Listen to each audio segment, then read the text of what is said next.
Hi everyone, good evening. So tonight we will discuss about Apple Store. This is from article from Harvard Business School. So it started from Ron Johnson, the new Apple Computer Senior Vice President of Retail, and he was appointed to be that position in 2000 January, with the mission is to, the mission to oversee the retail. To oversee the creation of the company's own stores. And he always try to be there to see how this Apple Store runs in very detail story. So he will visit one place to the other place every day just to see how they run that stores, and he will try computers the computer applications, listen to the store employee that make a presentation in the front of the 10-foot screen in the back of their store. They call that place, they call that room with the theater. And he will respectfully introduce his guests to the local genius, the official title of a very knowledgeable employee who stood behind a bar. And that process, that tradition that he created, has been very advancing. How he analyzed the store and how they evaluate the process, they evaluate the chain supply, and how they can evaluate from that their transaction and how they serve the customer, because this view of the Apple's is that in the store you just don't sell the product to the customer, but you serve them like in the hotel, 5-star hotel or anything like that. So the customer will feel very special, right? You just don't get the product, but you had their serve, and the Apple Store will get customers' heart. And maybe that make the difference between the Apple Store and in the other store, and how they can get the new customer. So basically, last week we've been talking about the Apple Inc. So it will be not. There is some intersection between this article, the Apple Store, with the previous one. But we will back again to the time when Apple founded. So it founded by Steve Jobs and Steve Wozniak back in 1976. In the first place, in the first age, the Apple just produced the computer. But if you look at the Apple right now, they have the other product except the computer, like the iPhone, like the iPod, laptop, of course. Yeah. And if we see the segment that they choose is very clear. They choose the segment in the high income family or high income people, and it makes them focus. So one of the things that I learned from Apple is that they are very focused, very detailed, and very innovative. That's at least that those the things that I get from the last article, right? We can see how this Steve Jobs uh, leads this company into the next level. Even if they are the first open company that reach trillions in market cap in the equity market. So Apple Computer established a brand based on constant innovation, design, brand image, and the product integration between hardware and software. And this product become very quick to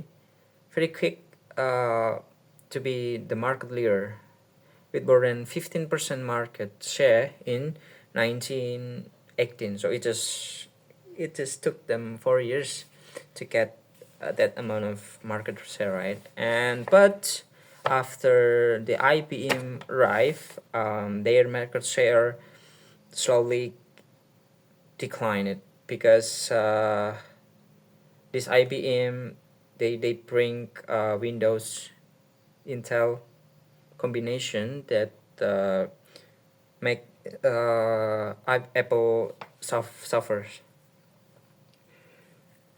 And later, in 1985, Steve Jobs left the company to into his new company called Next. It's the software company.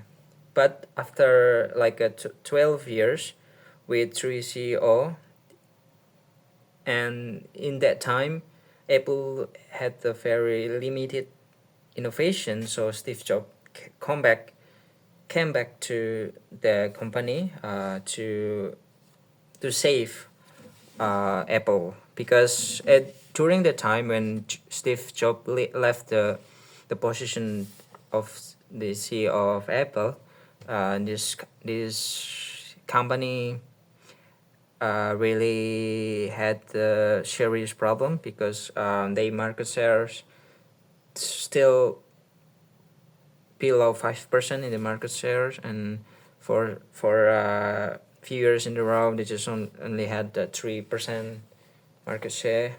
uh, they cannot they lack of innovation. They don't have some innovative product, so the customer uh,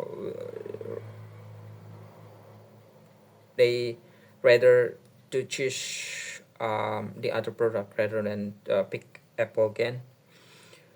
But when Steve Jobs came, as we have talked in the last week, he successfully brings back Apple to his place, to their place, to their crown, because they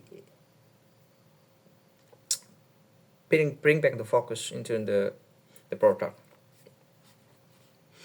And one of the remarkable mantra, the advertising mantra from this company is that think different. Yeah.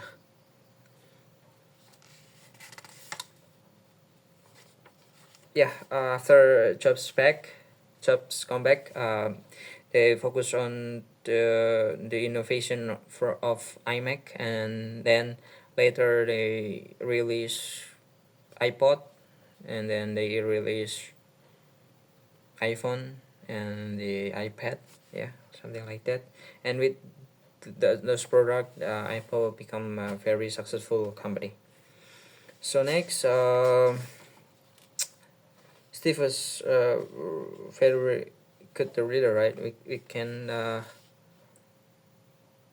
learn how he run the company. He's such a good leader. And now we next to the digital hub, it had become clear to Jobs that beyond personal productivity and communication, the digital age was impacting the way people consume music and image. That's why Jobs like a revolutionary in that industry, because when he released the iPad, nobody's, at the time, they don't even wonder that they can put a very little device into their pocket, and from that device you can play the music MP3 that you like, the song that you like, instead of you bring like a big device that you always, like the radio or the other things that you usually put them in the table. But with iPad, you just can take anywhere the device to anywhere that, and you can play your favorite song from the place that you want. That and for additional, that iPod, you can connect the software into your computer, not only the iMac, but to the other, like Windows. It's supported to connect it into iPad, and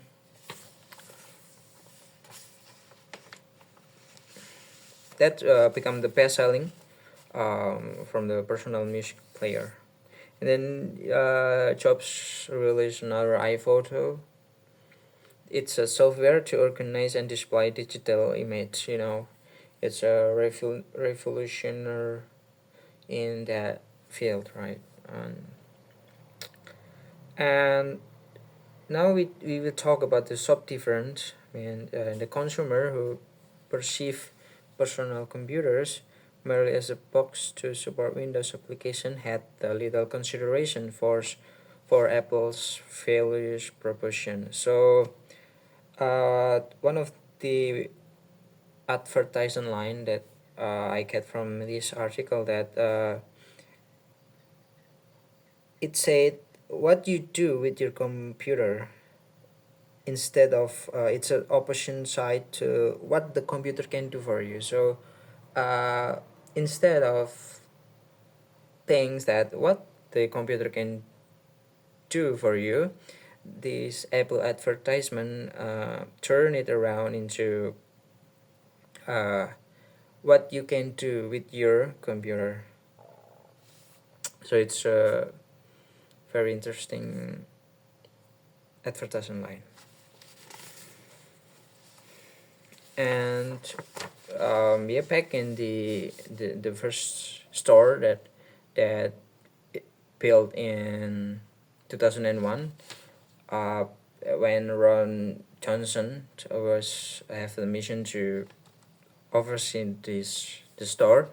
Just within 7 months, they successfully built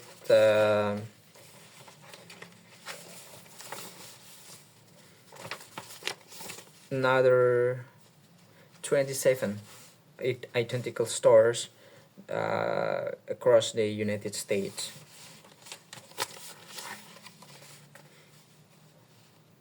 So when we talk about these store elements, the average stores, first we will talk about the measure of this store. So the average store was 7,000 square feet with 4,500 square feet open to consumers. The rear of the store was dedicated to the inventory and a service workshop. The frames of the store's windows and central door had bold black borders. There was no scripture on the Apple's homonymic logo approximately 2 feet high in white, placed on both sides of the doorway at eye level. Behind the windows were some creative presentation of the new ideas and product, but without the usual background of the store's window. Instead, the windows gave an inviting view of the inside of the store. So the store was divided into four areas, delineated by a translucent floor to ceiling, white dividers that protruded about 4 feet from the walls and both sides of the store. A small circular white display shaped like a truncated column was attached at the end of each divider and display non-Apple digital equipment available on a trial and for sale.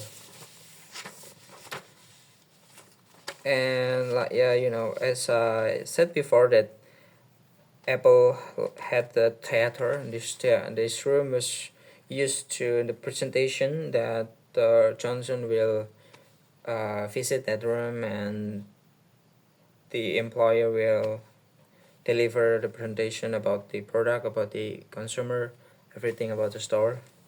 And there were also have a Genius Bar.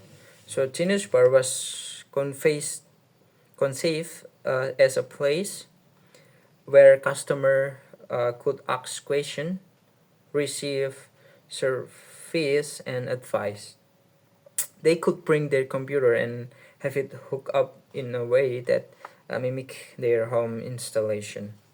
There were stools for customers to sit down, and water drinks could be served.